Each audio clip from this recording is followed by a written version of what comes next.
Folding is definitely not one of my favorite things to do. And there's so many different ways to fold and so many different types of things to fold, sometimes it can be hard to figure out which way's best. So to hopefully make things easier, and to show you a way that you're all familiar with, I'm going to show you how to fold a variety of things using a folding board. Short sleeve shirt. The front of the shirt should be facing away from you. Place it face down on the board.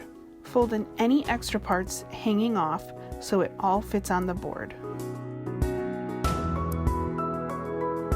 And then flip. 1, 2, 3. Long sleeve, face down. Make it fit. Flip. 1, 2, 3. Pants. Fold in half, place it long ways on the board. Make it fit. Flip. 1, 2. Shorts. Place face down over 1 and 3. Flip. 1, 3.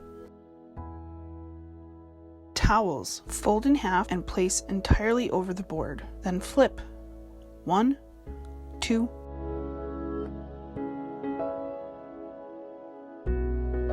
3. All you gotta remember is 1, 2, 3.